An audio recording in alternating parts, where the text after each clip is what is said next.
if a person works at a company and is successful at that company, the management or the hiring manager, whoever is going to want to hire more people like them, which is unfortunate. I'm sure you all run into biases like that, but it's like that. You go to a company and you see the people all look the same, because not only look the same, but kind of the same demographics or whatever, because they know a person is successful and they will want to hire a friend of theirs, right? So you have a leg up there. And the last point is they don't want to disappoint the employee that they have already. If I bring in a friend, or Bade puts in a referral for somebody, and Bade is doing a good job at his company, they will want to keep him happy. So the minimum they will do is interview, or at least look at the resume, and if there's a functional match, then they will most likely interview this person, and then it's up to you. But getting into the door is so hard with all these algorithms and filters and ATS, the applicant tracking systems. I often joke, as a recruiter, I'm actually a rejector, because there are dozens, if not hundreds, of resumes coming my way, and I'm going to be most effective filtering out as many as possible, as quickly as possible, right? So it's true, a recruiter will probably not look, or will probably, if they look at your resume, it'll probably be 30 seconds or less, all right? So that's just how the job is. Now, what I actually myself enjoy doing more is working a job and sourcing people, because that, you find people that it goes the other way. I hope that makes sense. All right. Now, going back to sites like Indeed and LinkedIn, not necessarily bad. I think they're great for finding jobs, finding openings. However, having worked at Indeed, and I don't want to badmouth them, but I've seen this too many times. Many applications fall into a big gap. They get lost. And the reason for that is because the application system that Indeed has and the application system that the companies have, they don't necessarily connect. Or sometimes they do connect, and the hiring manager or HR is not actually looking at the resumes because they don't even know that they're there. This happens. Unless they are a paying party, and even in that case, they may not be looking at the resumes. So a lot gets lost. So I'm not saying don't apply that way. You can apply that way, but follow up. The best way to apply to a job, other than through connections and referrals, is to apply on the actual website of the company. So you find a job maybe through LinkedIn or Indeed, or there's also actually OPT. I assume everybody understands what OPT stands for. Is it like open practical training or something? That students can get in the United States for, I think, up to 2 years of visa support after they finish their studies. I'm not 100% sure on the details, but we can get to that later. But there are websites that are geared to just jobs that take OPT. So just a note for in the back of your mind. So find a job, but find it on those aggregators, and then find it on the company website and apply there. Now, next step would be, I would recommend, find a person in the company through LinkedIn that you may not necessarily know, but that has a job function that is related, actually maybe does the function, maybe will be your future colleague, maybe will be your future hiring manager, maybe is the HR person. Find a person or a couple and just, connect, ask a question through LinkedIn, something like, hey, I've seen this job, I'm interested, or I applied, what is it like to work at this company? Very kind of generic and broad, so you don't put them on the spot, but more like get that connection, and maybe you develop a relationship, and maybe that person will put you in as a referral. Okay, so those are very old school type things that I'm telling you, but I do think that is important. Now, there's also a website called blind.com. and I can share the details later. But Blind is, if you're not familiar with it, it's really designed to allow people at a company to talk to each other anonymously about the company. So it's like a gossip place, really. It's nice, but in that sense. But for instance, Indeed has a whole group there, and I know the CEO of Indeed and the vice president of people would actually also read all those comments. That's just a side comment, but it's important in the sense that you can ask for a referral. So say you found a job at Microsoft or any other big company, Google, whatever, go to Blind, post, does anybody have a referral for me? And a total stranger will refer you because they get the bonus. This is a kind of a workaround on things, but if you find a person willing, that puts you one step ahead. It's kind of cheating, but that's what it is. Now, I mentioned Microsoft and Google and so forth. I have often worked for small companies, startups, early stage, and so on. Those companies don't have a lot of bandwidth to support a visa application. So I would highly recommend to go for the big kahunas, go for the Microsofts, go for Facebook, go for those guys, because they even probably have lawyers on staff and consultants and so on, and they are built for this. So if you're wanting to obtain a visa and support for green card and so on, that would be, I think, your best chance, because a small company just doesn't have the resources. Many times I've come across that. Okay. All right, ATSs. I realize my list is probably way longer than what I can cover, but let's just keep going. ATS, applicant tracking systems. There are websites out there that you can just throw your resume in it and the job, and it'll tell you the ATS matching. That was actually pre-AI. You can just do that on AI as well, right? Just get ChatGPT, Gemini, whatever. Just put in your resume, put in the job, ask what is the match. It'll tell you where are you lacking on keywords, what kind of percentage match are you. Then you can tweak a little bit. In order to get through the ATS, they're looking for, and I don't know the percentage, it could be 80, 85, 90, 95% of match of keywords. So all you're doing is regurgitating what's on the job posting. Get those words, get those keywords in your resume. Of course, you have to have the skills, right? Don't be lying, or my sons would say, don't be capping. So put that in there, and AI will tell you, okay, you're missing this, you're missing that, and you may say, oh wow, I'm not missing that, I'm just missing the right word, and you put the word in. Okay, there's that. So you can use AI for that. Now, I also recommend, very unconventionally, I recommend people using a long resume and a short resume.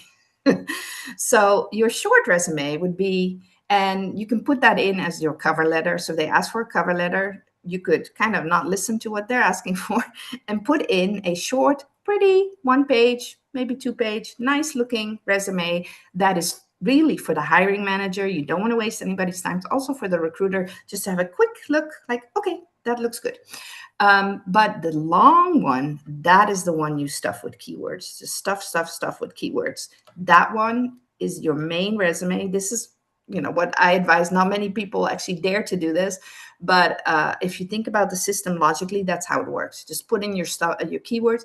Actually, I've also come across once or twice a resume, a long resume that had all the keywords in the PDF in white font. Make sense? You don't see it. Yeah, it's a nice looking resume. It doesn't overwhelm. Yeah, it doesn't overwhelm the recruiter. Yeah, but I just happened to find out because I was doing copy paste. But so very smart of this person, but you can test in advance whether your resume will be able to go through the ATS. All right, so those are a couple things. I talked about finding an HR manager, connect with recruiters, headhunters, sourcers, talent acquisition people. You know what? That's the model that, besides AI, right?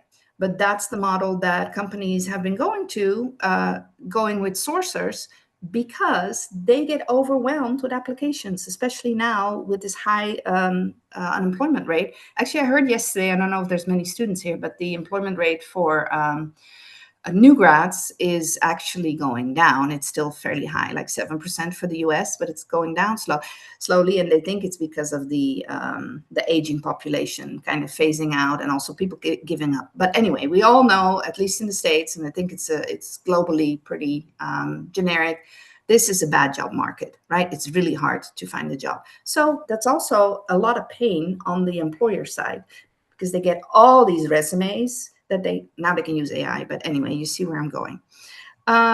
Be active on LinkedIn and Indeed, for that matter. So this is kind of a funny thing, and just having worked for Indeed, I know this is how it works. So when I say active, it doesn't necessarily mean, post your opinion. This is good, post not controversial opinions, but do likes, do posts, do reposts, and all those things. But guess what? If you do a little tweak, like maybe a period or a comma or a space every day, once a day, you're active. And when you're active, you get to the top, or you get pushed up for the recruiters. Okay, what we see in LinkedIn, of course, LinkedIn wants recruiters to be successful. So they're going to be presenting us with the most active people and the people who have listed themselves open to work, right? Those are the people that we see first. I was using LinkedIn Lite recruiter subscription, and I would get 25 people for each role free, in terms of, like, it doesn't cost me to in-mail. Otherwise, an in-mail is about $10, I think. So I would, and that list, I noticed it's actively active people, open to work people. I couldn't do the search for that because I had the Lite subscription. I was self-employed for a while, but I would get the most active. So be active. Just go to LinkedIn and change your picture, or change your banner, or do something every day, and then you're active. Now, the other thing that I started recommending is, so you guys, I'm assuming, are all in tech or in that area, and AI is big. Get AI certifications. Get that. That can be fairly easy. And get it because I come across people that tell me, yeah, I know AI, I do AI. What does it mean, right? Yes, as a recruiter, I know AI, I use ChatGPT, but I can probably, if I really apply myself, also code. But I don't know, that's not my background, right? But people are so easy to say, I know this, I can do this, I can build AI agents, whatever, and you have no way of verifying yet, because it's just so new and there are not really a whole lot of people with work experience. Okay. Now, I'm going to move on to the interview part. This is where I can make a difference, and I'd be happy to help anyone on the call. And this is also what Bunmi was referring to. So, despite AI interviews, I'll touch on that in a bit, but I can help do a mock interview, and this is helpful. So I would prepare. You have an interview. You send me the job description. You send me your resume, and I will do a half hour, or whatever it takes, and interview you and record it, and then give you feedback. Give you feedback on how you did, in terms of content, but also in terms of how you present yourself. So this is very concrete feedback. That hopeful, and I'm a human, so I can do this, right? Probably AI can do this in 2 years, but I'm still relevant at this point. Now, AI interviews are typically now being done for the first stage, and I've done a couple myself, not very many. Hold on, I need to get some water. And I noticed this one thing that I think may be helpful. You can ask the AI interviewer to explain themselves a little bit further. And this is how you can get yourself some time, more time to think, right? So you probably cannot do it limitless, but the AI bot will ask you, can you explain a little bit about your success metrics? And then you can go, well, can you elaborate a little further? What kind of success metrics are you asking for? And this is time for you to think, right? I'm not very good at ad hoc responses, so this is how I've been using the AI technology to get myself some time. But ideally, you would get a conversation with a real person. This is where you can make a difference, how you can present yourself. This is where you can be differentiate yourself from the other applicant, right? Who looks the same on paper. So you got to take that opportunity. Of course, you will. Now, one thing that you can prepare are questions that are relevant. So typically at the end of an interview, the interviewer will say, do you have any questions? Now, don't be preparing any irrelevant, wasting your time kind of questions. That makes you look stupid, right?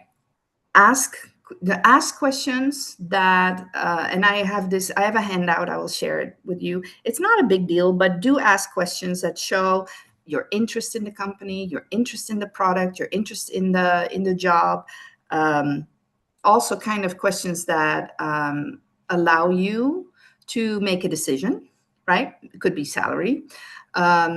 Some things that are relevant for you to make a decision. You are an equal partner in this, right? Even though, of course, reality is, they have more power than you do. But I highly recommend you regard an interview as a conversation. I know there's nervousness. Not everybody is nervous, but it's as much as about you discovering and learning more about the company and the project as them. If you show initiative and you show your enthusiasm, as opposed to just being responsive and reactive, right?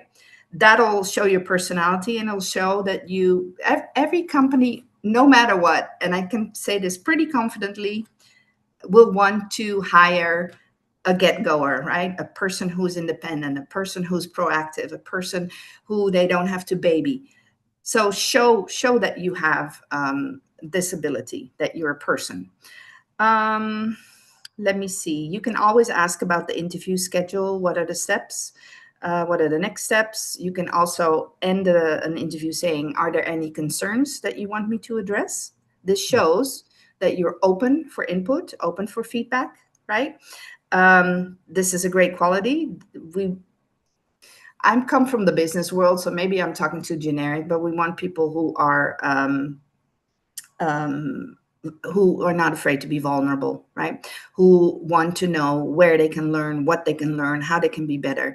So these are great questions. When should you talk salary? That is kind of a sticky business.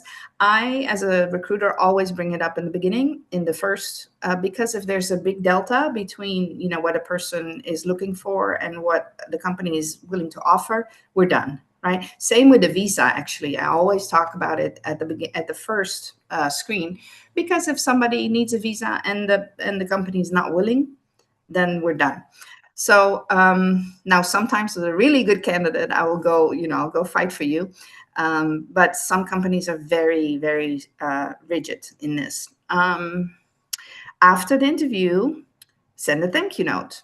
Very old-fashioned, but you stand out, right? Because many won't. But if you can do it and just, highlight something from the interview, something you appreciate about the product, about the company, whatever, and ask, when should I be looking to hear from you? You can also ask this during the interview, and then this is your date. Like if they say, okay, we will know more in a week, wait the week plus a day maybe, and then start harassing them. Don't start harassing them right away, because that kind of puts you on this pile of, oh my God. So, listen carefully. What is their plan? I guess I didn't write this down, but what I was going to say is, if you get rejected, often it is a technical issue. It's very rarely personal, right? It is, could be a visa situation. It could be their budgets are done. It could be there's an internal candidate. It could be there's a friend of the CEO that's getting a job. It could be that they're reorging. and your job doesn't exist, or they don't know, or it could be that they are in a merger, whatever. It can be so many reasons, but don't let it be your resume or your interview, right? That's where you can shine. All right, I have a couple of small things still that I have in a tips and tricks sheet for the students that I can share with you guys. But one of the things that are in there is when you do have an interview, look at the camera. Like, especially the younger generation, my sons included, they will look at themselves often. Like they will look at their own image. You see how that feels. Now you feel like I'm not talking to you. It's like I'm looking at myself. Am I looking good? That is not personal. Try to look into the camera. Here, right there. um, it feels weird because then you're not really seeing yourself, right? And one way that I told my boys to trick themselves is just turn the other images off, like just put them on another screen or something. Look at your own camera. Also, be and now I'm not doing a good job here, maybe, but be front lit. If you're backlit and your features cannot be seen, it's a flag, because now as a person I can't see your expressions. I can't, does this person have something to hide? Be front lit. There's body language issues too, like I'm using my hands right now, but defensive, right? Or open. Very different feel. So think about these small little nuances. When I've interviewed, I usually have two screens, a big screen, small screen, not here, but I've stuck my own notes on the side of the screen. So I can sometimes kind of just my points, like my 3 points. And usually it's like, these are the 3 things. And I'm going to close with that. And it's very important too. These are the 3 things that I want the interviewer to take away, the takeaways that I want them to know about me. Okay. And it could be related to the job, related to you.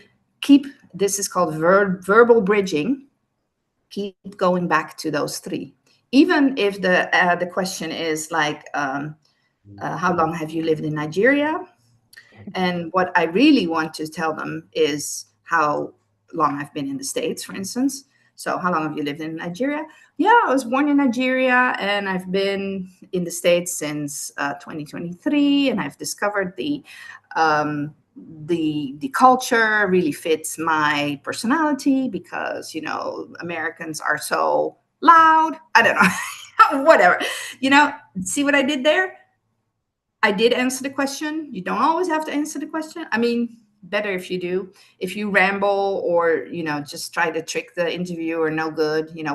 We are interviewers because we have that sixth sense, right? We have high emotional intelligence. That's why we're successful. And that's why we're in the job. That's why we love the job. So we're going to pick up on little things like that. But think about verbal bridging, your 3 points, what you really want to get across about you. Where are you strong? Where do you fit the best? Why are you the best candidate for this job? Go back to that as much as you can. So the interviewer walks away with, oh, wow. That's it. Wow. Thank you so much. That was packed with lots of gems. And I'm sure that the community, the audience here live and the community, also, I'm sure that there are lots and lots of questions to ask as regards all of the things that you've talked about. I took down a number of notes as well that I really would like to ask you about. But just to make sure that we bring Bumi into the picture as well, because she's going to be speaking around some US pathways that would be interesting for the audience to know about. But just before then, I wanted to just help us a structure for the conversation, particularly when we come to the question and answer. You have talked about many of these stages, and these are stages on the eMigr8 platform. For the audience, if you use eMigr8.ai, eMigr8 app, you will find that a number of resources are available to you for each one of these stages, from when you're open to new opportunities to when you're actively applying. And Muriel has spoken around some tips across these stages to the CV assessment that happens with technical recruiters. Muriel, I'm going to be asking you a few questions around what you actually do when you look at people's CV. What are some of the tips you could talk about there, to when the technical recruiter gives a call to you, and then typically 15 minutes, maximum 30 minutes, but then they are going through a checklist. Muriel was talking about that a moment ago. And Muriel, I wanted you to speak a bit more around some of the things that would be deal breakers, like visas. And then you mentioned that you would fight for some candidates as regards to get them sponsored by the organization. I would ask a question around, could you give an example of when that happened? Without sharing, we are being recorded on Zoom, obviously, on YouTube. But then I'll ask a question around that to say, why did you choose to fight for that specific candidate? Because there are people on this call in the community that are praying and looking for such a breakthrough and all of that. But then comes to technical recruiter having confidence and then moving the individual to the hiring manager to say, now this is a short list of people that I want you to spend an hour interviewing individually, and the hiring manager will take a decision at that point to decide to interview the candidate, looking at the CV again. Then comes to technical fit interview. Sometimes that happens before the hiring manager, and then culture fit, hiring decision, and then for those that need a visa, work visa sponsorship at that point. But Miriam, I want you to catch your breath a little bit before we come to some of those questions in terms of this framework and some of those questions, because we'll be bringing Bumi up at this point. Because yes, there's a lot that we've heard about the US, and I know that my Yankee Travel, which is our partner for today's edition of eMigr8 Open Day, has a lot to talk about as regards the US O1, EB1, EB2, NIW. But just for the audience, again, don't forget, if you have a question, please drop them in the chat. We will not be able to bring you live on screen today. However, if you drop your question in the chat or on the channel where you're watching this, we'll take as many of those questions as possible. And if you're watching the replay video, drop your questions in the comments. Our team, the community managers, will work to get the answer to your question from the coaches as well. I mentioned this earlier, and I'm saying also to say, if you don't know where to start in terms of the journey, particularly the visa journey, a good place to start is to use the free visa assessment. Dr. Zenit will give you an assessment of where your profile lies today as regards specific visas.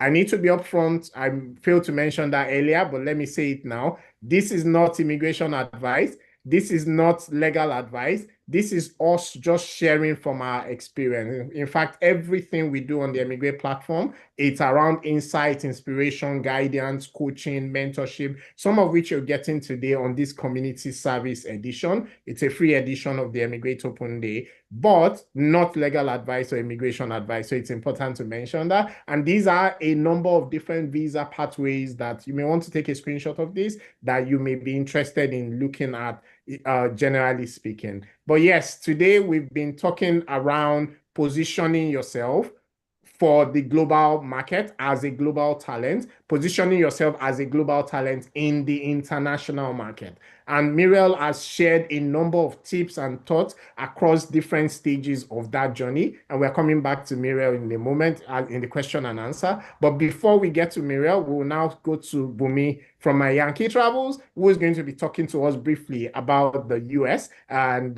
yes, over to you, Bumi. Thank you so much, Muriel. Thank you so much for that very insightful session. And thank you, Bade, for the platform. I just want to appreciate Muriel for going deep dive and just, sharing. She's a very, very expensive coach. I must tell you that. And so she giving us over time to at least give us an insight into how the recruitment process works. Because at the end of the day, when you're exporting your talent, you want to be relevant in the market that you're going to, the economic market. And this is somebody who has not only worked in that market, she brings in 10 years of recruiting experience with Indeed. So getting her, I want to market her service, because getting her as your career coach is very, very, very significant, especially if you're coming into the US market. She understands the market. She'll help you revamp your CV, work with you on your LinkedIn, work with you with your interview stages, and just help you keep moving the needle, especially when it comes to the technical Okay, okay, questions. okay. Enough already. I'm sorry. I'm starting to Blush. I'm sorry. Yeah. I'm no. sorry. Thank you, Bunmi. I must sell her market. Thank you so much. So going to how that ties in. Now, when you want to be an extraordinary talent, you would pick everything that has been said, especially on LinkedIn, and begin to apply it to how you begin to position your own self, your own experience, your activity on LinkedIn, so that you can begin to say that if I want to go in for the O1 visa, for instance, the extraordinary talent, or I want to go for EB1 or EB2. What do I need to begin to position for? What activities need to be visible on my LinkedIn? What activities do I need to begin to build up on my resume, so that as I'm positioning as a global talent, visa issue is also being, because for you to come get approvals for this visa that helps you move into this economies that you can then contribute into, you need to get it right. You need to know what it is. Now, for extraordinary talent, one of the things you want to do is to become a voice. You want to solve significant problems. You want to do a global reputation, but you want it to be a documented evidence.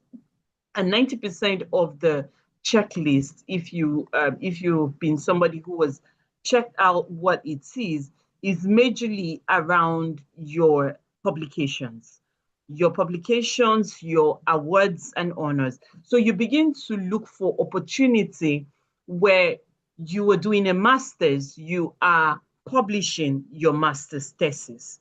So you are saying that all of this education that I'm getting, your undergrad, you're picking all of that, you're publishing, and then you're also attaching it to your LinkedIn, so that way there is credibility built already. You're building your Google Scholar. You're looking at opportunities. You're getting awards in school. You're getting scholarship. You're getting awards for speaking invitation, conference papers. You're also, as you are going for these things, you are creating a dossier on your LinkedIn profile. You're creating a track record. I think last 2 months, I spoke at a university. I was one of the judges. You put it up. You put a credibility. A university thanks you for judging. You add it to your credibility, because you're building, again, I'm saying it, you're building credibility as you go for this. So every opportunity to judge something as simple, something as complex as scholarships, or something as complex as a conference judge or as paper judge, you begin to take those opportunities. Join reputation, join what's it called now, like Society of Women Engineers. Join your organization in your space. You are a tech engineer, you should be found in that tech. I know we do NSB a lot. There is this tech conference that we have in the United States. It skips my head now, but See, you should find yourself in those organizations. You should find yourself registered. If anything, you should be volunteering and be documenting. Take pictures at those places. Make sure you volunteer. Make sure you get letters from them and document it on your LinkedIn as well. As you're using your LinkedIn as your dossier, as a place where you are actually saying, I'm not just credible, I'm top in my field. So you're picking press mentions, you're looking at all of these things, you're saying all these things that I need. You are, and then on LinkedIn itself, like Muriel mentioned, you're looking at very educational posts. You can decide, you can decide that every beginning of the week, maybe Monday or Friday, you're looking at how can I speak to something that is happening broadly in my industry, whether you're in the energy sector, the tech space, something that is happening. I want to speak on Elon Musk. Oh, he became a trillionaire. That's a news. That's something you put up posts. You share personal stories. You also engage. You go to industry leaders in your space. That's how I've been able to build credibility. Industry leaders commenting, going to engage their posts. By the time you have, engage with quite a number of them, you would find that the relationship is easy to breach because you have already put water ahead of you. So those are the things that you begin to do, because you want to then be able to go back to pick all of these evidences that you've built over the years. Most of the time I say, build these evidences over time. You don't rush it. You say, year one, I want to focus on publishing. I want to focus on just publishing papers. I want to focus on media mentions. I want to focus on articles. I want to focus on events. I want to become a leader in quite a number of organizations. How do I begin to do these things? Because you would need them as requirements, especially when you now want to apply for things like the O1 visa. If you can file a patent, find something that interests you and actually go for patents, EB2, because the more you distinguish yourself in your field, the more you become very irresistible and then the USCIS, the visa officers see credibility. They see that, oh, this person has been building for a while. Media interviews, international speaking, collaborations, speak at conferences, optimize everything. Just because you know that your end goal is, I don't just want to move to this, new economy.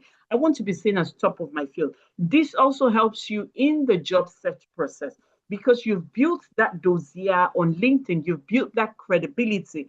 Everybody already sees your track record. Trust me, as they begin to see your track record, recruiters begin to reach out to you. There is something they call the hidden market, the hidden talent market, where recruiters are looking for very top talents. On an average, in my LinkedIn, I get on an average maybe 3 recruiters per week, because I have optimized, I have put so much out there that they're literally reaching out to me. Okay, I have this role. Are you interested? Every week I'm literally responding. And those are one of the things that I know Mirelle will say stop selling a market, but those are one of the things that, has helped me working with a career coach like her to position yourself, know how to optimize your about section, know how to summarize your LinkedIn profile, know what to take out. I mean, I look at some people's LinkedIn profile, I'm like, take this out. This should not be the first thing on your profile. This should speak to authority, so that you are able to position yourself properly. I think my time is up now, but I know that there'll be a lot of questions, especially around the current policies and everything. And yes, we would speak to that once we get to the Q&A. Thank you so much, Bade. Yes, Bumi, but just to assure the community and the audience, are we still getting endorsements and petitions answered with the O1, EB1, and EB2 NIW? I know the answer, but sometimes the community would like to hear it firsthand as well. Do you want to share? Oh, definitely. So the US is a very interesting place, and every new policy that comes out, there's always a lawsuit. So immediately we got the ban of the 39 countries, which Nigeria was very included, and we have the 75 country ban. So we had 2 bans fighting against us. So a number of us in some of the subgroups that I belong to, especially those of us in the what's it called now, immigration space, we joined a number of lawsuits, and we have had wins. I mean, this lady McBean won a very huge lawsuit just last month. So we've had a lot of wins that has now made the judge cancel the ban, thrown out the 4 bans altogether. So immediately the bans were thrown out altogether for saying that, look here, you cannot just put people because of their nationality. This is discriminatory. It's against the. So because of that, we've had a huge traction. We've had not less than, at least in my support groups, we've had not less than 10 approvals coming. And, it's been back to back. So every time there is a law in the United States, the lawyers, it's a lot, they get a lot of money, because a lot of people, we then join lawsuits, which is cheaper than just going yourself to, So we joined a lot of lawsuits, a number of people, especially those that the ones that were affected the most were those who had graduated and couldn't even work because their OPTs were denied. So we had that win, and now almost everybody is getting, so everybody's rushing the process, so they quickly get in this window. So right now, as we speak, we have that win, and we are hoping very well that that window remains open, but we do not deny that it's been a very challenging time in the US, and so we have had a lot of back and forth. We've had that, but we are now in the clear as at now that we are talking to you. Yes, thank you. Fantastic. Thank you so much for that, Bumi, because sometimes when we say to people to say, yes, this ban is temporary, and you should continue positioning yourself, because at the end of the day, what happens is that many of these forward-thinking countries, yes, a couple of administrations may change and all of that, policies may change, but generally speaking, they always make room for talent. We're coming into the question and answer session now, but I wanted to just help the audience position this conversation as regards what it is that we're looking at. As I said at the beginning, many forward-thinking countries of the world have made room for talent to be able to move to their jurisdiction. They've made visa pathways, which we call talent-based visa pathways, available for people to be able to move. We have the likes of the UK Global Talent Visa. We have the like of the US O1 visa, Canada Startup Visa, Australia National Innovation Visa. We've got French Tech Visa, the EU, German EU Blue Card, and there are quite a number of these different pathways from all over the world. So if you're in Canada and looking to move to the US, there's a door and there's room available for you. If you're in Nigeria looking to move to Canada, there are rooms available to you. If you're in the UK looking to move to the Middle East, there are rooms available to you, and those are doorways and pathways available because they make room for talent. And in terms of the general journey for the talent, what we bring to the table on the eMigr8 platform is an end-to-end solution from visa planning to long-term settlement. 3 key pillars. We provide our AI tools and our AI agents, AI assistants. We provide human expert coaches, some of them on the call today. And we also provide ecosystem partners that are able to support your journey, regardless of where you are in that journey. So starting from visa planning, the preparation stage,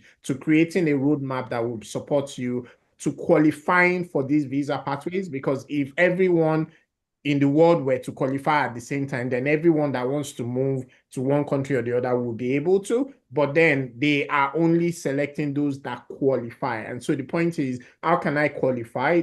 Can I get on the roadmap to qualify? Navigating the application process, navigating getting the endorsement, navigating the relocation journey, navigating integration into this new economy, in a lot of cases, navigating settlement, and also thriving. In some cases, moving to a third economy, moving back to your home economy at a higher level. All of that supported in one holistic platform. That's what the eMigr8 AI platform brings to the table. We are the global talent mobility platform, and we come with ecosystem partners. We're hoping to have Muriel and a number of also coming as ecosystem partners in that journey as well. We have My Yankee Travels also as ecosystem partners, helping that entire journey as well. Muriel, your hand is up. Yes, I'm so sorry because I have to go pretty soon, but I want to make sure that I answer the questions that you asked before. Do you mind if I do that now? Yes, so we are coming into the question and answer as we speak right now. So Okay.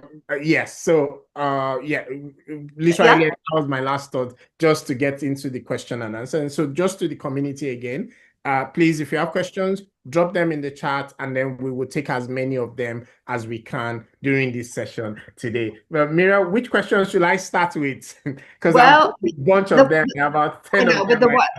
I can address the ones that you shared earlier. Oh, okay, then please go ahead. Let me start there, and then you can pick from the list. Okay. Maybe, is that a good plan? Yeah, that's a good plan. Let's go.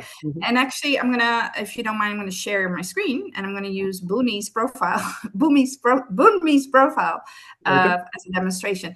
And this may not be a popular thing to say, but there's also the green card lottery. And in the 90s, that used to be very successful. I don't know what it is now, but I know They took us off the list for US law. For real? Oh, that sucks. Sorry, I didn't know, but it was effective. And you know the administration is going to change. I mean, in November, they're not going to do so well. And then it's another 2 years, and we're done with that. So, okay. My hope, that's my hope. I'm going to share this profile, Boonmi's profile. Do you all see it?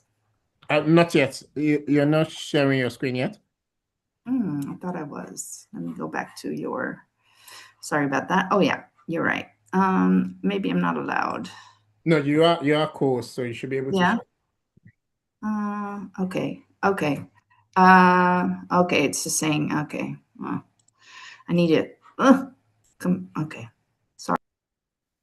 Okay. Yes. So you're sharing your screen now, but you've muted yourself. So if you're on mute, and okay, you are muted. We see Bumi's screen, but you are muted.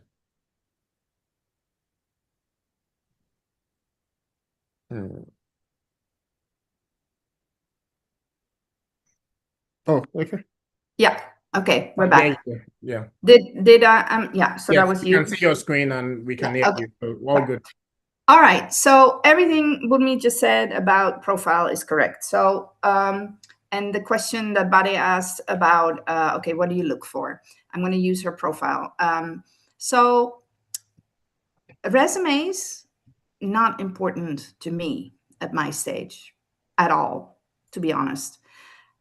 The first screen is your LinkedIn. The reason is because all the LinkedIns have the same structure. I know where to go immediately. I know to find the information that I'm looking for immediately. I don't have to search. I don't have to spend any time searching. They're all structured the same way.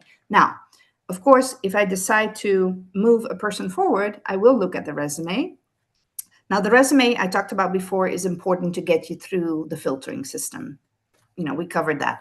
But once I look for the resume, the first thing I will do when looking at the resume is this person legit? Because I will be comparing the company names and how long have they been there and the dates. I will look at the months, the years.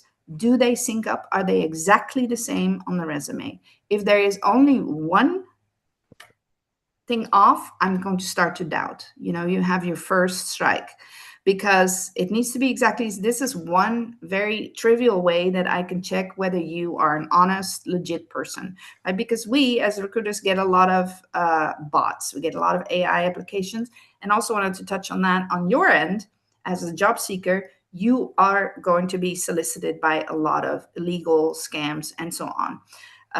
It's great, Boomi, that you're getting so many offers, but I bet you can testify that some of them are not legit and they're just trying to get your data or whatever. Okay, so although I wouldn't be surprised if they all were great. So I look at that.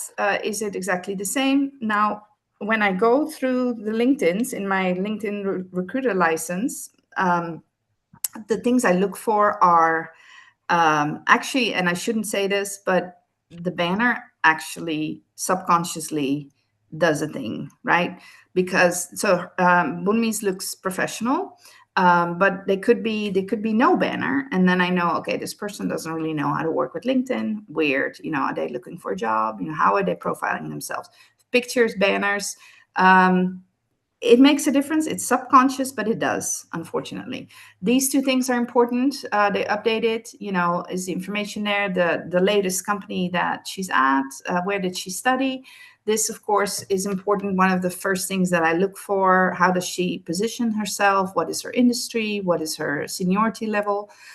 This, in fact, is important. If and I have to say, developers often don't have a whole lot of connections, but I can see by the fact that Bunmi has so many followers and so many connections that she's a networker, she's a social person, she's an open person, she's going to be easy to talk to, right?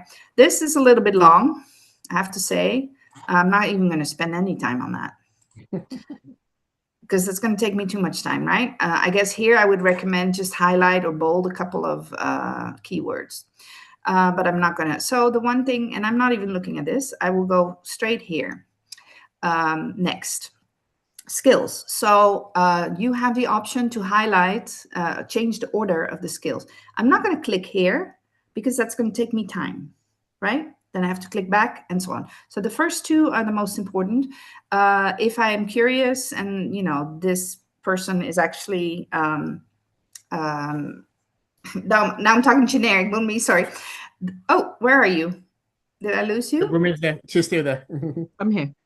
Okay, but I lost my screen somehow. We can hear you, but you're We frozen. can hear you and we can see. Yeah, the screen is frozen, right? Okay. Well, oh, that's my VPN. Sorry. Let me see Yeah, if I can. you're We're back back. now. We're back. All Moving on. right. VPN, another nice trick to pretend that you're in the US, for instance, or pretend you're in the Netherlands so you can watch a soccer game for free. All right. So this is important. Which are the two that stick out and the most important? You have to pick your first top two to communicate this message. I can go to show all. I don't dare to do it right now because of what just happened. But these endorsements, in fact, are also important because that shows me that you are a person and that you have authority. This I will not read, but I will just check, okay, how old are these recommendations? Very important to have some. Again, shows me that you're a person. Now, of course, if you have, say, 4 from the same people that you gave a recommendation to, then it means it was just a tit for tat, right? So now here, in case of Bunmi, which I think she touched on also, and this is why I would go to bat for Bunmi, is that besides, the conversation, and I got to know her as a, like her personality, she has so much on here. She's so active. She has organizations. She's interested in different things. Don't make it be controversial topics. Of course, she's been getting her certifications. Oh, she's been published. Oh, not that says something because that's not easy to get published in your field. So this lady is probably a bit of an authority, a bit of a thought leader, maybe in the space. Actually, when I started talking to Bunmi, she was going to trade shows in the US, which was another sign for me. Oh, wow, she's really involved in her industry and she's really passionate about it. That is wonderful. So those things are all now in terms of education. Sometimes hiring managers are very specific. They want something very specific, right? But we all know that it is less and less important. Of course, a master says a lot more than a bachelor's, but is it in the field? Typically, I'm looking for a master of science for the roles that I, if it's not a master, if it's a computer science or computing, but it's a bachelor of arts, that's not going to work for me because of the roles that I recruit for, right? Okay. Now, okay, I'm going to try here. So another thing that I look for is the progression of a person. Okay, so Bunmi started out as an intern. Great. She wasn't afraid to get her hands dirty while she was studying. Wonderful. Now I'm starting to look at, now I'm slowly starting, of course, at industry. What kind of roles is she progressing in her responsibilities? Officer sounds pretty fancy, but she was young, so that's probably, beginning of her career. That's not a real, like, a CEO or whatever. Coordinator, manager, project manager, bigger companies, and then Schneider, very big company. Oh wow, this lady had a career track. She's advancing, she's growing. That's what I want to see. Now, what about her tenure? Is she sticking around? 7 months, this doesn't count. That's an intern. Okay, 1 year, okay, 3 years. That looks good. Anything I would say above 2.5, 3 years looks good. This, a year and a half, maybe not so good. 9 months, not so good. So if you have a contract or a project, put it in there that it's not, that it's a limited time commitment, because just by itself, 9 months doesn't look very good. But if it says here, contract, for instance, then I know, it has a defined end, but it's 2.5 years. So that is very impressive, actually, because typically contracts are like 6 months or so. All right. When you're there, I'm still interested. I don't like the short tenure, but, I've seen enough at this point that I want to look at her resume. Okay. Now, your other question was about the who are you going to bat for and who you don't. Now, of course, I'm constricted by what the hiring manager wants. I have to deliver exactly what the hiring manager wants.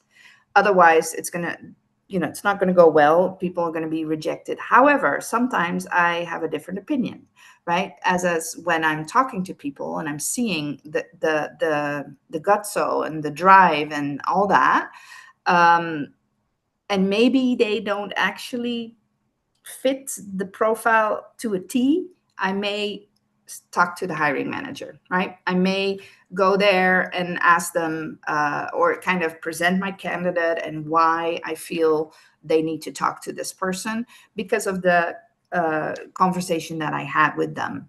And the same for visas. The visas, especially in a situation where in a small company they do not want to support a visa, and I have a great candidate who matches maybe as well as on paper as in the call. So now it's about the relationship that I have with the hiring managers, right? Do they trust me? Do they am I delivering quality candidates? Have I in the past? Have I been successful? That's why it's important to be connected to recruiters, because hiring managers lean on recruiters quite a bit. I think that answered those questions. I'll stop sharing the screen. I don't know if I stopped sharing already. Did I? Yeah, I stopped sharing for you already. Oh, okay, good. And Yes. then, do you want me to address the questions in the chat? Yeah, I'll come to them, because what I'm trying to do, because of your time, is to match some of the questions together so that we are taking it cohesively and all of that. So just taking that step forward from that, going to bat for a candidate in terms of visa specifically and all. You did mention around referrals, to say approaching people within organizations to get them in front of the queue. You've applied already, but then speaking to someone else within the organization could be helpful in one way or the other. How do they go about that, or how do you go about that without seeming as if you're a spammer or seeming bothering? I think, well, the frequency, of course, but also, is your question legit? So the way that you can present yourself is being curious. Like, what is this company? How is this company? How do you like working at this company? How do you like the job? I have applied and I'm so excited because of A, B, C, right? XYZ. So you can, people like to talk about themselves in general, they really do. So my face went like, ugh. No, it's like that. People like to talk about themselves. So if you show your curiosity about them and their position, don't be like paranoid, like, oh my God, is this a horrible company? No, it's more about, gosh, I'm so curious about this company. Can you tell me more? Like that. So I think that is one way to go about it. It's just the angle, the perspective. Does that help?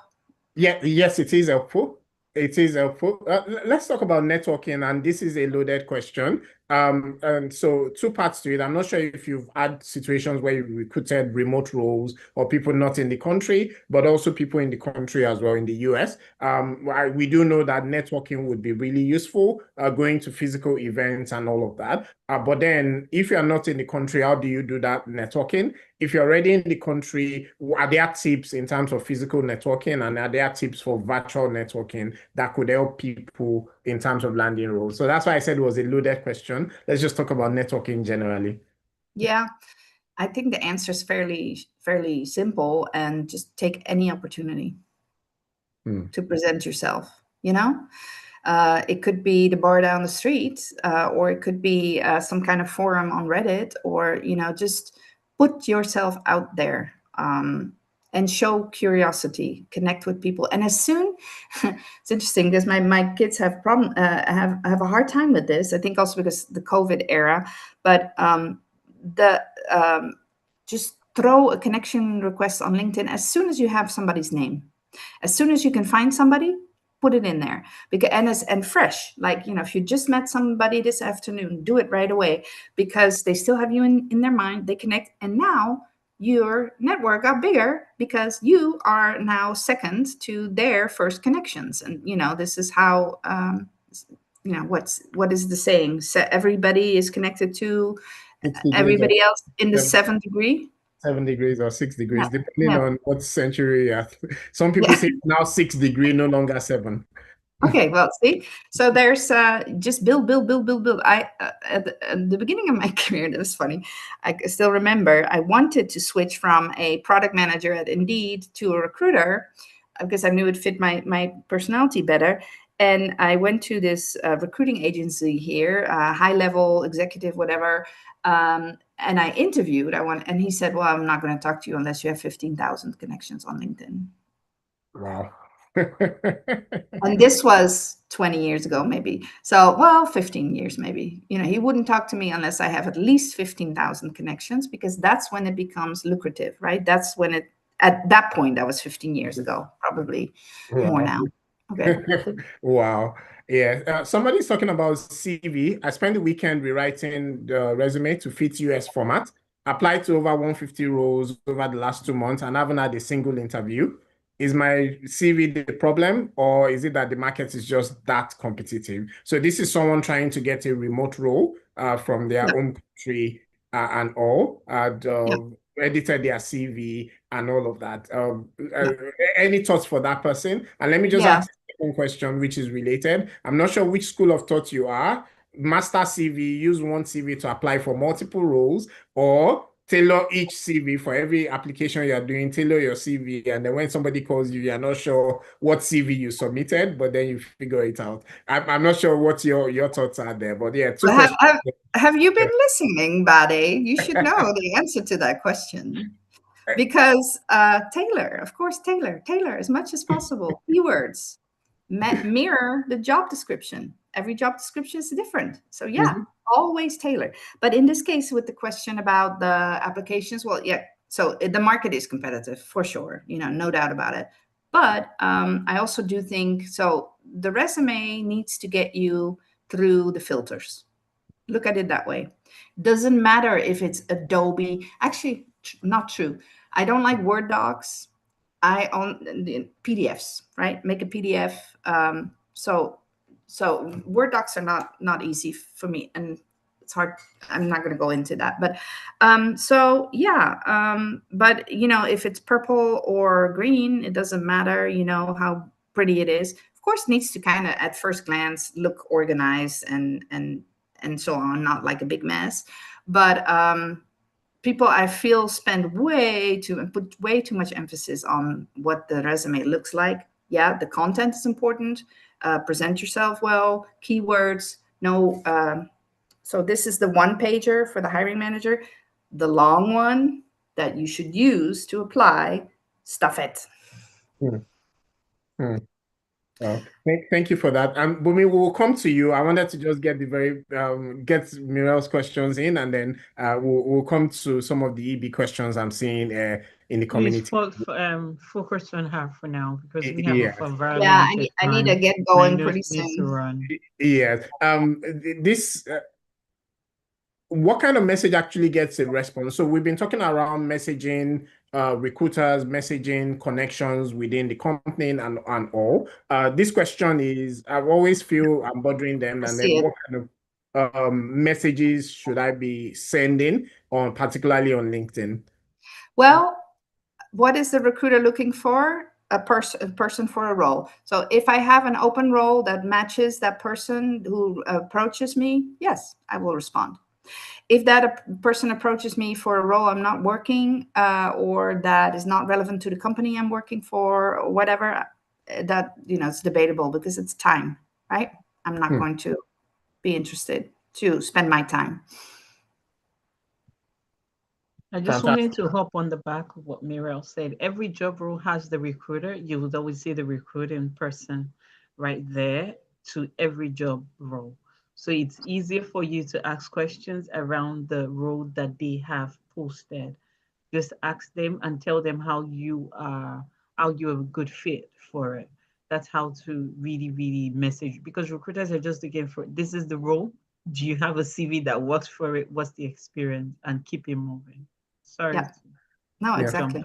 No, fantastic contribution. We're coming towards the end of questions for you, Muriel. There's just a few more, and I'll combine them into like a fire round. We have different categories of audience within the eMigr8 platform, and we've been speaking to people who are already qualified for some of these roles that we've been talking about. I know we've been talking generally, not specific roles, but people who are already qualified, intermediate, and advanced in their journey. I wanted you to then speak to the beginners in the journey. They are just 1 year, 2 years in the field, and they are still currently building their profile. There's a question here from one of them saying, for someone early in their career, how do I build a profile that attracts international recruiters while still working towards a tech talent visa? But I wanted you to take that generally to say, for the beginner who is building their career, are there tips that could make them suitable for some of these roles in 2 years, in 3 years? Are there things they can do today that could help them in the long run? Are there things that they could be focusing on in addition to obviously experience and skills that could be helpful in generally positioning themselves for these global opportunities? Okay, well, what comes to mind first is, so it goes back to that same question, is there a match? I'm not going to want to waste my time. So that from the other side of that wall, I guess, I think it's important that you have in mind, what is your goal? Okay, what role do you want to be in? Your first role, your second role, on your journey, right? Find job descriptions. Find job descriptions for that particular role or that area, that industry, and see what other people who have jobs have done. What certifications do they have? What training did they have? What kind of roles? What kind of jobs? What kind of keywords do they use? That's where you should focus, because that matches your experience with where you're going. So I think that is probably the simplest answer. Before I go, I saw this one question about relocation. I guess you can easily answer that. And if a recruiter asks, why do you want to relocate? Mm-hmm. Well, who doesn't want to live in the States? Or, who doesn't want to live in France? I mean, what a bogus question that is, really, right? What does it matter? Right? I think what the company or the recruiter wants to hear, I want to be with you. I want to be in your company. I'm so excited about you, right? It's not, I'm being persecuted in Nigeria, or I just lost my dad and I need to whatever. It's, yes, personal motivation is important, but it's really none of my business, to be honest. It's all about is there an economic match? Is there, that's what it's about. Are you the best person for this role? That's what I'm looking for. It doesn't matter if you are missing a left ear, or what.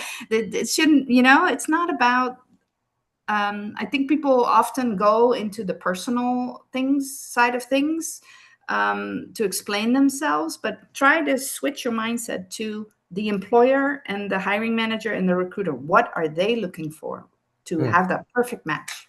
And I really need to go, so I'm so sorry. Thank you so much. Thank you so much. We really Good luck, everyone. Yeah. Thank you. Thank you, Meryl. Thanks for this opportunity. Your time. Bye, y'all. We really appreciate the time as well. And to the community, quite a number of gems of information in there, sharing from that journey of you being open to opportunity. And Muriel has talked about some things that you should be doing in terms of your profile, in terms of your CV, to the point of you actively applying. It's talked about your LinkedIn and your Indeed, that even a small change to say, make a full stop change, makes your profile be active.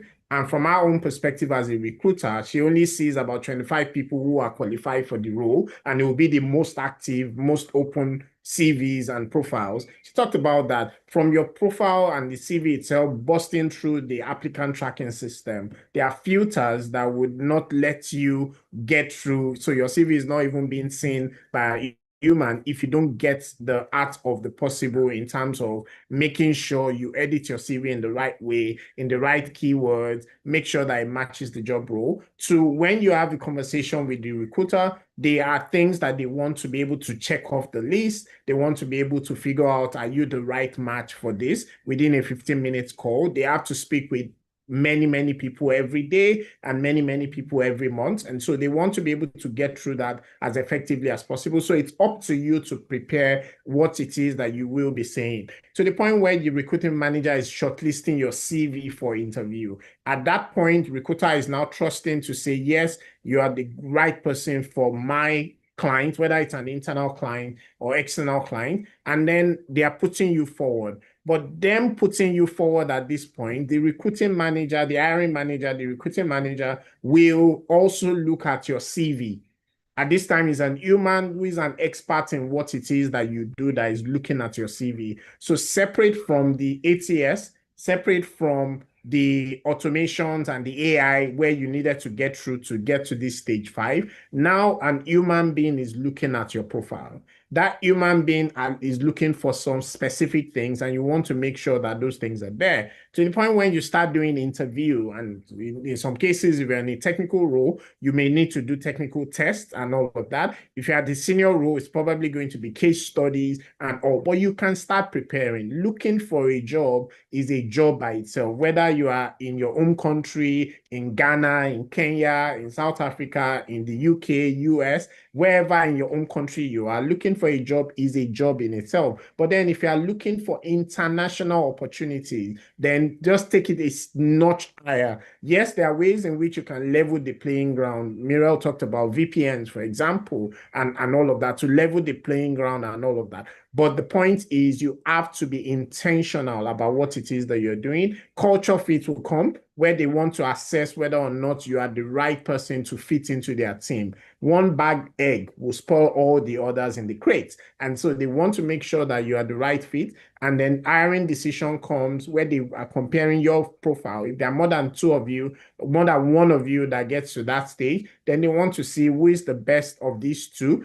And in some cases, they may want another chart to be able to determine that. And at that point is where the visa processing will start. So understand that this is the journey that you will likely go through. And of course, I will talk to you about some tools that will support that journey on the eMigr8 platform, like tailoring your CV. There are tools on the platform already that will help you tailor your CV to any role. You put in the role, you put in your CV, and it will tailor your CV into those roles. There are tools that AutoJobServe, for example, that is helping you to apply. You are able to speak with career coaches such as Muriel on the eMigr8 platform. We're also able to find introduction to recruiters, and there are so many of those things. But I want us to bring our coach, Bumi, on the table at this point, because Bumi is also, Bumi would also then take some of the questions that has to do with the US in terms of the EB and EB2, NIW, O1 visas and all of that.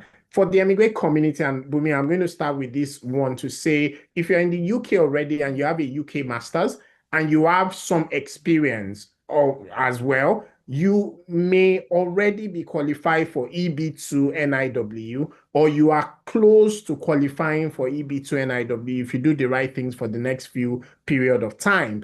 And many people are not aware of this. Bumi, could you shed a bit more light? Why are people not aware of this? And more important, could you shed more light into that journey? And then we'll take a few more questions along those lines. Okay, thank you very much. The thing with the US pathway has always been a number of the US immigration policies have been some things that have of a noise and I don't want it to see. Thank you. So the thing about the US pathway is that it's not been, US is not a very straightforward navigation process in terms of immigration. And they are now opening up for what you call extraordinary talent, for talent visas to come in, unlike Canada and Australia, where you always hear about their pathways. So what the Biden administration did before now was to then open up EB2 and EB1, which really is a green card visa. It's not a visa that you hold for 2 years and have to renew. No, unlike the H-1B that was very popular, that people use to get jobs, it is a green card pathway that doesn't require you to have a job offer.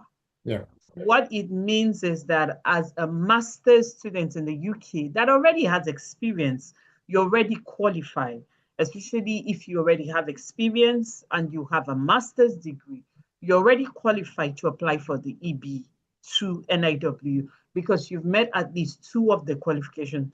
So what you then want to do is, have I gotten papers that I can publish?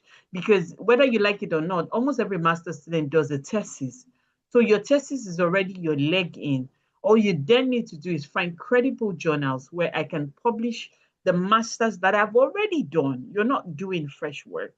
So you begin to do that. You begin to say, okay, can I write more papers?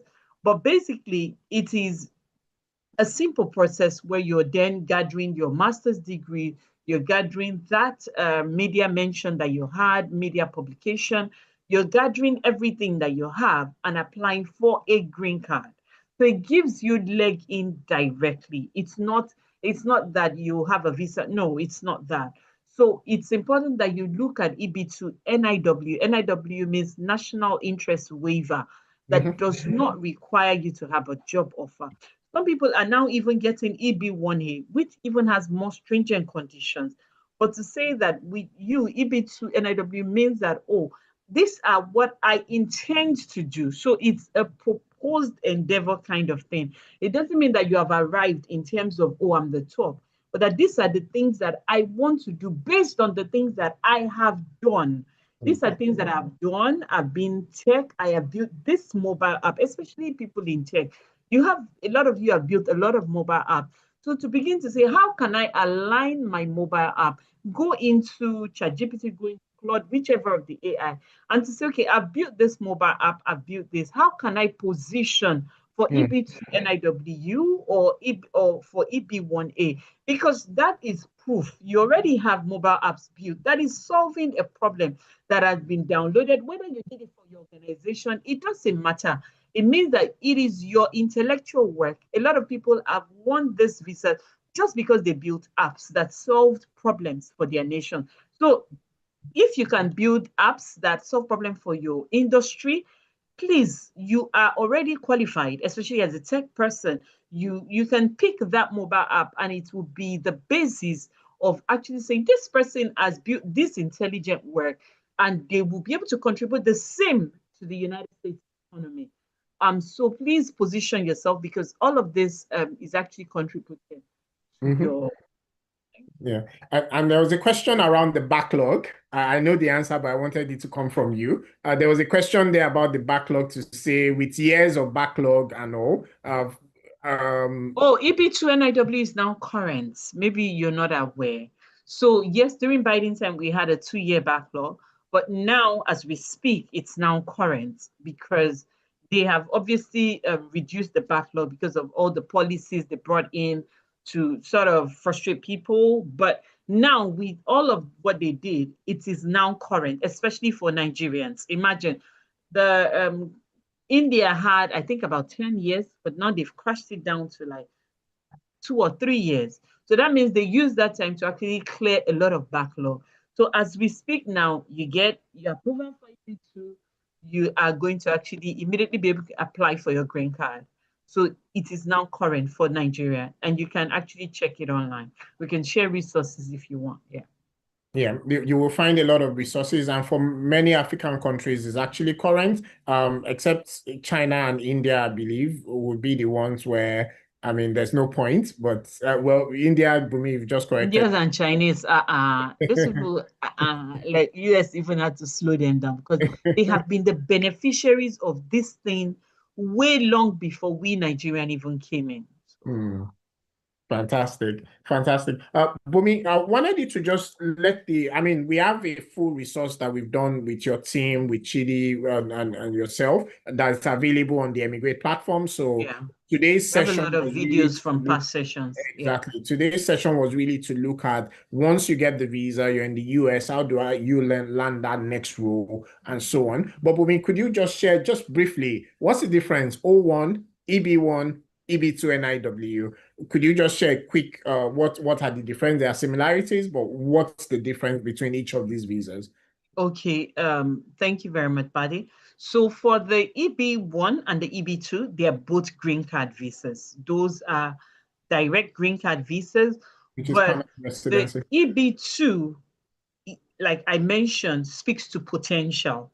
It means that based on the things that I have done, this is what I propose to do, meaning that if I have built a mobile app before, because this is a tech community, my mobile app can maybe solve the problem of transportation or logistics, or my mobile app solves sustainability problem. Let me use my field, energy problem.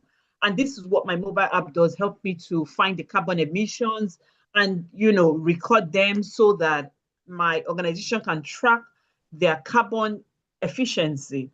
I would propose that based off of this policy in the United States, the Sustainability Act, my mobile app will help small businesses in the United States solve the sustainability problem, reduce their carbon print. If my mobile app was solving the problem of, let's say, different problems in different spaces. It's AI enabled, especially now that it's an AI age, to speak and say, okay, this is what my mobile app would do. It will bring this problem. It's an accounting app. It will solve the problem of accounting that a lot of small businesses face. But this is now what would be the added layer, because you need to show how it distinguishes. Now you're talking to something you plan to do, not necessarily something that you have done, but you're basing it off of what you have done before. You then layer it and make it very, so that is what. But for EB1, you're talking to things that you have already done. That means that I have accomplished this. I have been top. I have been the CEO of my organization.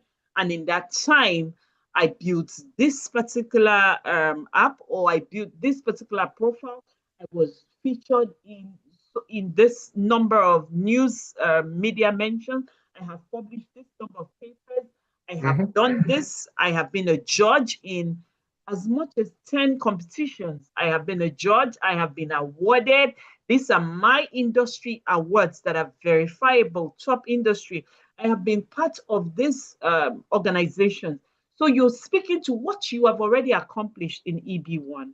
While for O1 visa, it's very similar to EB1. The only thing about the O1 visa is that the O1 visa is like a dual intent visa. So it only gives you the O1 visa for 3 years.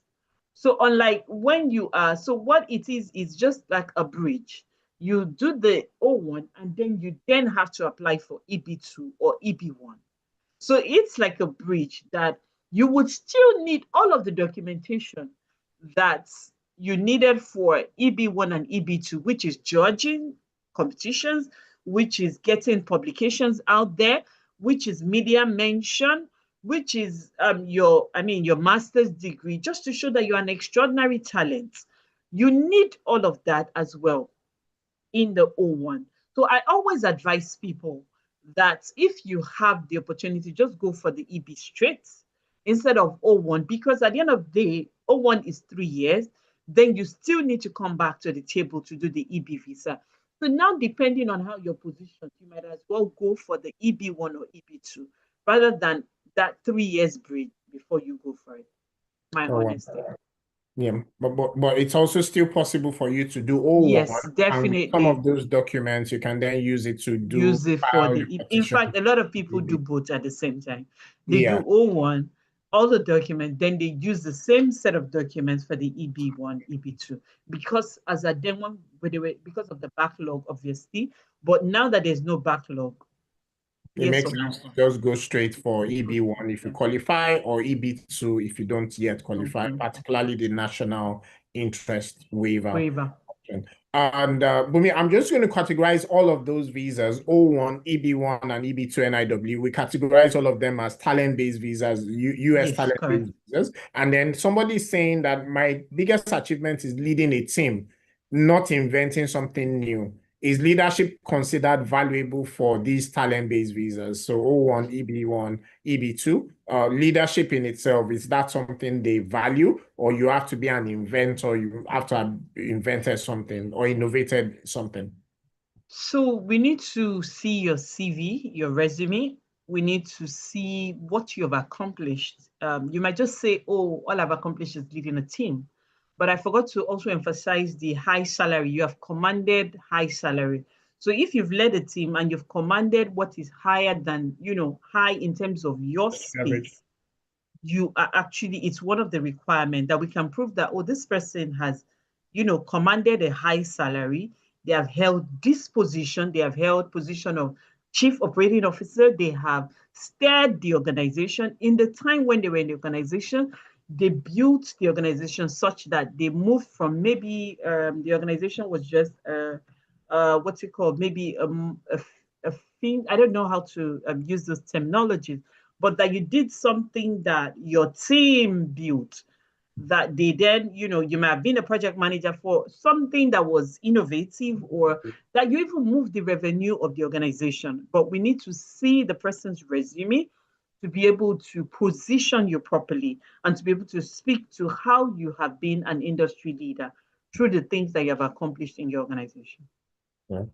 Thank you so much, Bumi. We're coming towards the end of the session now. I noticed you wanted to share your screen earlier. Do you still want to share your screen?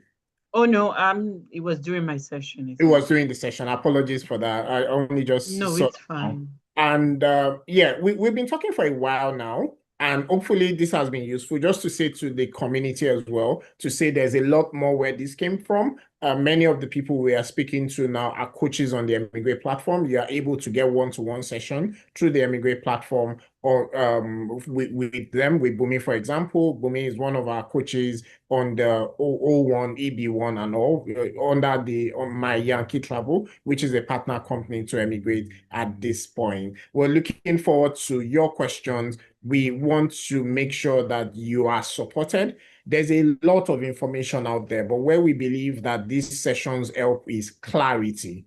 Because with 10,000 hours of information, how do you find the 2 minutes that you need right now for your own specific journey? And these are some of the ones where you will get that support on the eMigr8 platform by speaking with the AI, with the coaches, fine-tuned with the knowledge of the coaches. You can get support with speaking one-to-one or in group coaching sessions with some of our coaches, or you can get support with some of our ecosystem partners as well. As we said earlier, with eMigr8, you get access to this support, whether you're on the free side of things or you're on the do-it-yourself side of things, do it with me side, or do it for me side. The way I describe it is that it's the same journey, right? It's just a question of, are you interested in walking to your destination, or are you interested in driving to your destination? Are you interested in flying first class to your destination, or are you interested in flying a private jet to your destination, which is what our do it for me packages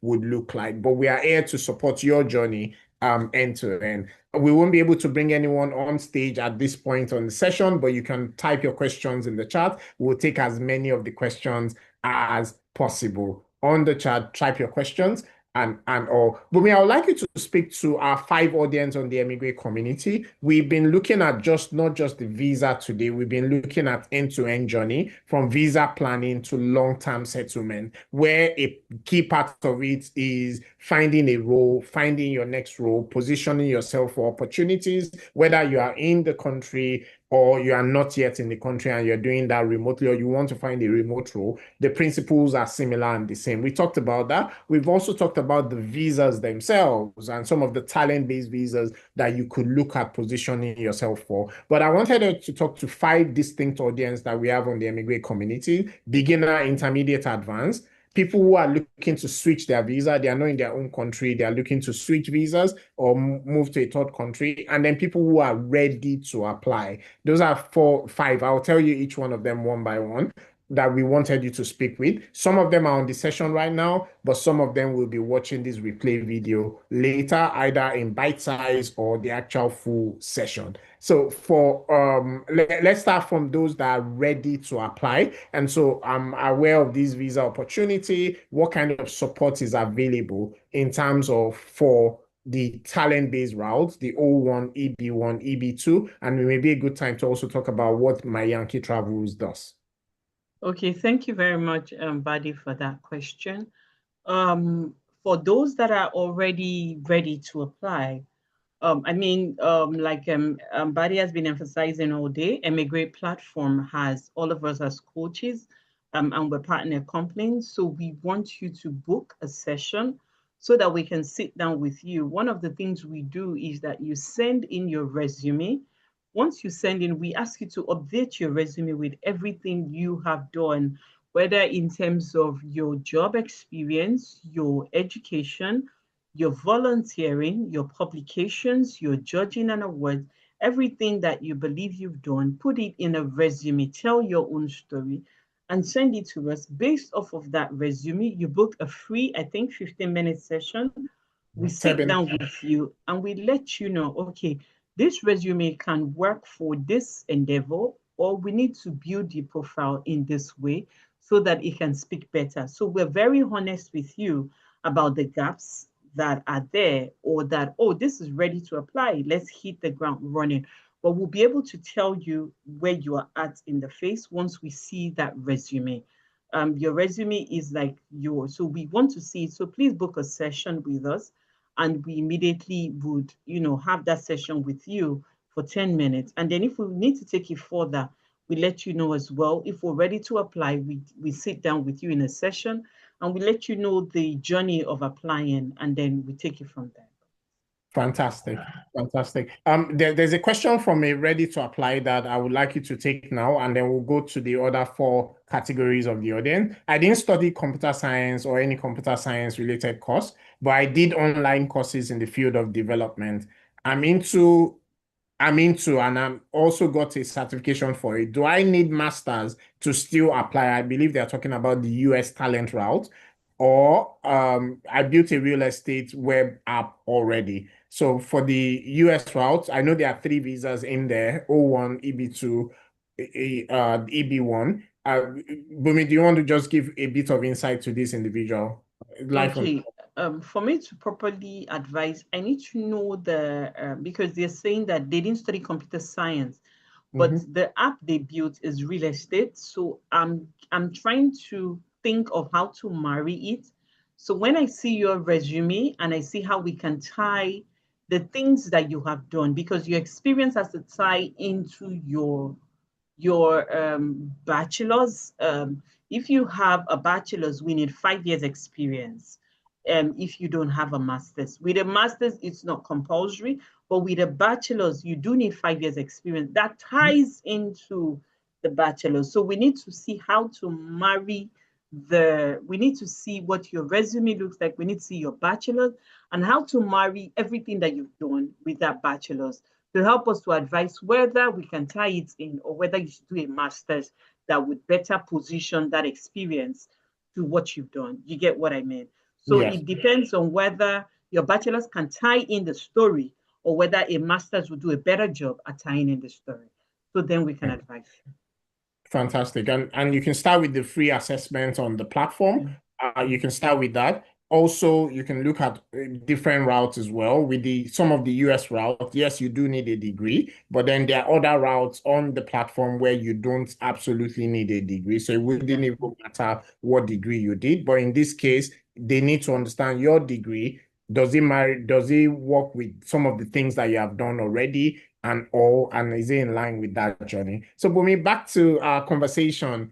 And are requirements different if you are in your home country versus you've moved already to the UK and looking to move to the US, or requirements differ? So there are people looking to switch. They are in Canada looking to move to the US. They are in Dubai looking to move to the US and all of that. Does it change because you are looking to switch visas rather than looking to move afresh from your home country? No, it doesn't switch. Whether you're moving from Australia, whether you're moving from UK, every application is based on its own merit. But if you worked in those economies, you worked in the UK, you worked in Australia, you have better credibility. In all honesty, we are Nigerians, so you understand what I'm saying. You probably bring in better credibility because of okay, this organization they worked with, they have worked in, they've worked outside Africa, they've worked in UK. So it gives you better credibility because we can then emphasize on that work in positioning you. So yes, those are the things it does for you when you are in, but everybody's obviously judged on merit, but they give you better credibility. So you even have a better chance when you're coming in.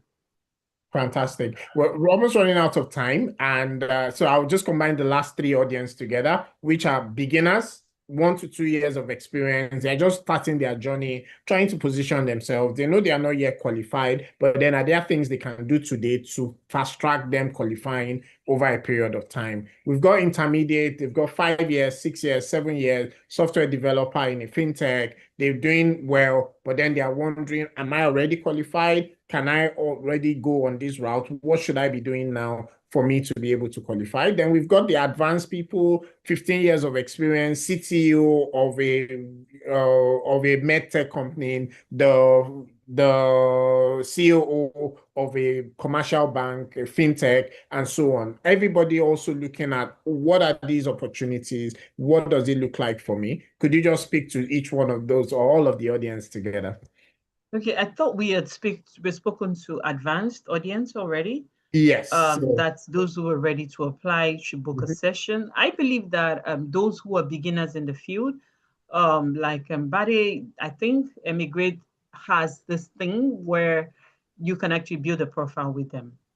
So they sort of, I'm not sure how, because Bade will be in a better sport to explain how they help you map your career, maybe for 4 years or 2 years even, to begin to say, okay, these are the things you need to do to actually qualify for the Global Talent Visa. As you begin to qualify for the UK Global Talent Visa, it's going to be very, very weird, but almost every country has the same requirements. I know the US, though, tends to lean towards publications, media mention, but I know even the Global Talent in the UK has that media thing as well. So you can imagine you're literally positioning yourself for as many economies as possible when you begin to, for whichever global talent you want to position for, you are actually going to be meeting requirements of multiple countries at the same time. It might even be much more, America doesn't have a money requirement like Canada does. So basically, and you're not writing the exams that Canada and Australia ask you to write. So UK and US don't ask for all this IELTS and what have you. So basically, what I'm trying to say is that you use that time to prepare. Use that time to begin to say, okay, do I want to do a master's in that time? Do I want to publish more papers in that time? If I want to do a master's, I use the time while I'm doing my master's to begin to publish because that's the best time to publish when you're doing your master. Just be publishing and be, getting it into journals. That's what you should be doing. Volunteer. Every society that you see on your school's webpage, whether it relates to your major or not, go there, sign up, pay, join. Oh, they are doing association of mind. Just make sure it is related, but not like I'm saying that if there is tech, if there is National Association of Black Engineers, National Association, you're a tech guy, go and join National Association of Black Engineers. It doesn't matter. Tech one. Just join as many as you can. Go for their conferences. Position. Google awards that I can. What can I judge? How can I serve as a judge? Just put it in Google or ChatGPT. As a tech person, I want to actually judge competitions. What competitions can I judge? It will shock you, the results. That's how I started judging. I just put it into the web and I found, so many judging competitions. And I began to sign up on very weird websites. Before you knew it, I started to judge. I started to be invited to judge. Journals were now inviting me because this girl always judging. So every year they would still send me, are you there to judge National STEM Festival? I'm like, I don't have time. The amount of work it takes, but it makes sense because they will give you reference letters. every single judging, once you ask them, they will put it on the letterhead. That's credibility, because you're doing it in an international society. So all of those times, that's what you need to do. Yeah. Fantastic. Figure out ways in which you can build experience, your skill, and exposure all at the same time. Bumi, thank you so, so much for your time. We really do appreciate you. For the community, there are just a few more slides and there's a gift for you because you've been on this session till this time. But Bumi, we want to say a big thank you to you, and also a big thank you to everyone for you to be even on this session at this time. I'm just going to share a few more slides, and then right after I'll talk to you about the gift that we do have available for everyone that's been on this call till this very moment. We've been on Please, this for I want to share Mirel's LinkedIn. I don't know, she Okay. shared it earlier, but I'll share it in the chat so that anyone who wants to connect with her. Fantastic. You can connect with Mirel directly on LinkedIn. You will find the LinkedIn chat. It would also be in the comments of this video for those that are watching the replay video or later. The coaching has been absolutely useful, and I can tell you that speaking with people that understand the journey, it helps your own journey. That 2 minutes of clarity, that 30 seconds, because yes, we are in the world where there is a lot of information, but with that much information, that clarity then becomes golden. And Mirel brings that for career coaching and all. You can get access through the eMigr8 platform, or you can just go directly to LinkedIn as well. We are working on having discounts available to you if you are going through the eMigr8 platform, and we'll see how that pans out. But yes, and also with my Yankee travels as well, you are able to also book a session, one-to-one sessions, and all of that with our coaches on the platform. If you're interested in the UK, we have this package that is available, which is called Settle in the UK as a Talent. It's available if you're an absolute beginner in the journey and you've never done anything in tech before, or if you already have some experience in the field of technology. Even it will make the journey shorter. Or if you already have some startup experience, it will even make the journey even shorter as well. This is a package that is available whether you're looking to switch your visa, you're in the UK already looking to switch your visa, or you are not yet in the UK, you're looking to move and settle in the UK. This is available to you. You would need a minimum of 3 to 6 months. A minimum of 3 to 6 months for this journey. And also you'll require some time and equity to be able to invest in this specific journey. But this is a pathway that will allow you to move with your dependent. And this is a pathway that would allow you to move and settle in the UK in as short as 5 years, and maybe even as short as 3 years. And so if you're interested in that, do send a WhatsApp message to any one of these numbers on the screen, and then we'll be able to get to you with more details about this particular package, which offers the eMigr8 triple guarantee. We've talked to you about what eMigr8 does, and we've talked to you about our services to say we do have free and premium services. We have the do it yourself, we have the do it with me, we have the do it for me. And when we say do it for me, I need to be clear that it doesn't mean you will not do anything at all.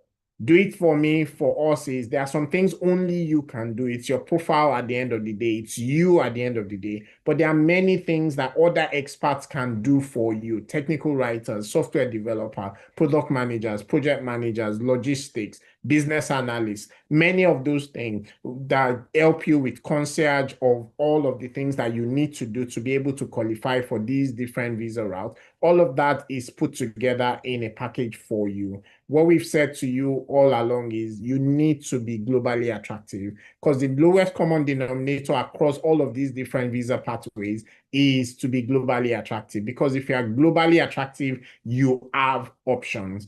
And where you want to start, if you're wondering, where do I start from? Where we think you should start from is take a free assessment. If you go to the architect, architect.emigrate.ai, you will find access to a free assessment tool, which is one of our community service on the eMigr8 platform. With the free assessment tool, you are able to use that to check your profile. Do I already qualify for some of these pathways that they are talking about? How close am I to qualifying? But then it gets better because, and this part is premium, If you are then interested in a strategic roadmap, if we are qualified already and you're looking to apply and you're looking for a strategic roadmap towards qualifying, then you are able to get that on the platform. Or if you are not yet qualified and you're looking for a strategic roadmap of what can I do towards me qualifying, you're also able to get that on the platform with access to human expert coaches who are able to talk you through the process. So you're able to get a digital report, but then human expert coaches will be able to help you through that entire journey as well. eMigr8 is here to help you. We have our AI assistant and AI agents. We have different tools to help fast track some of these things that we've talked about that you will need to do today to get to where you want to get to. And then we also have access to ecosystem partners who would offer you discounts and so on for helping your specific journey. And we did say that we did have a gift for anyone that is on this call till this time, or if you are watching the replay video till this time, the gift is also available to you. All you have to do to get that, and that gift is a free clarity session with one of our coaches. A free clarity session with one of our coaches.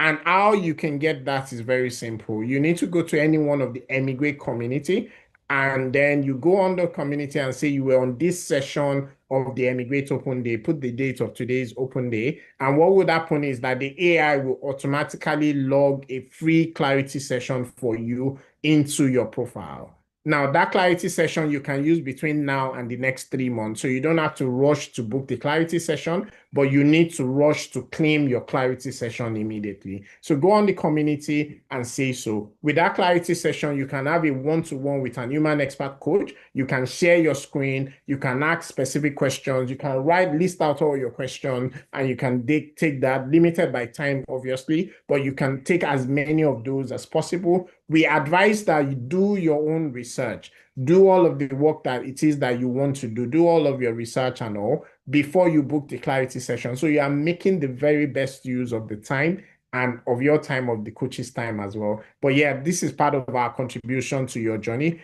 to help you continue to become globally attractive.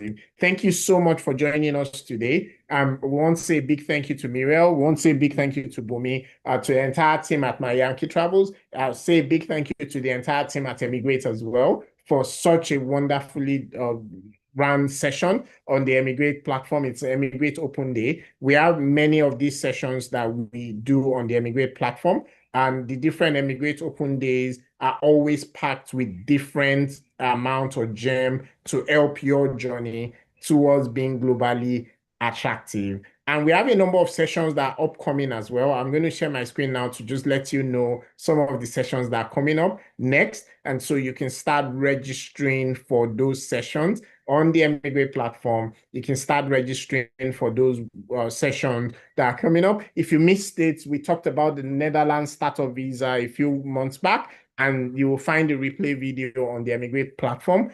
We've talked about the UK Global Talent, and we've talked about, and the next session coming up, which will be on the 15th of July, we will be talking about UK Global Talent from an expert's guide to the UK Global Talent. You don't want to miss that. And on the 5th of August, we have a session coming up around moving to Portugal as a talent. What does that mean? What can you do? The D2 visa, the D3 visa, we have that coming up as well on the platform. We have a number of closed group sessions on the platform. Office hours and premium group coaching sessions are available on the platform, where it's a small group, not recorded, not streamed to YouTube, and you can have conversations with the coaches and all. That's also available on the platform. Take a look at emigrate.ai/events. You will find a number of those sessions there. You can book any one of these and have one-to-one or group sessions with the coaches. Many of them are there. And download the eMigr8 app if you haven't done so already. Many of our free interventions are all delivered through the eMigr8 app. You can chat with the AI on your WhatsApp, on your Telegram, look out for it. We're about to launch our MCP server, so you can connect eMigr8 to your Claude, you can connect eMigr8 to your OpenAI, ChatGPT, and Gemini. You can connect eMigr8 to it, so you get the benefit of what eMigr8 brings to the table, plus your already existing general assistant. So we're really excited about what we are building on the eMigr8 platform. And so if you want to talk to us about that, we're happy to have those conversations too, but we're here to support you. The underlying thing is that you need to become globally attractive. If you are globally attractive, you have many options. You may need clarity. You have the platform to support you with that clarity. You may need direction. You have the platform to support you with that direction. But if you are globally attractive, you have options. And you have those options because these forward-thinking countries of the world have made room for talent. Even those that have closed the door for immigrants and migrants at different places continue to make room for talent. The UK on July 1, 2026, opened the UK Global Talent Visa design route. And please take a look at the eMigr8 platform. You will find a lot of information about this new route, with the Art Council being the endorsing body and DAB being the endorsing body for that route. And so in addition to TechNation, you have that also available. So these countries of the world, yes, they may be closing the door for general migrants generally, but they are opening doors, making room for talent. And we're saying that you are one of those talents. We're saying that there's a lot that you can do for you to become globally attractive. There are things you must do today so that tomorrow you become globally attractive, you become qualified for these visa pathways, you're able to move, settle successfully in this economy. And all of that is what the support that you have on this platform will help you with. Has this been useful for you? If it has been useful, drop a chat, drop a comment, let us know, so that way we can continue doing what we do on this platform. Thank you so much for listening. Thank you so much for being here today. Bumi, thank you so much. Muriel, thank you so much. And to the entire team across eMigr8 platform, thank you, thank you, thank you. It's a wrap for today.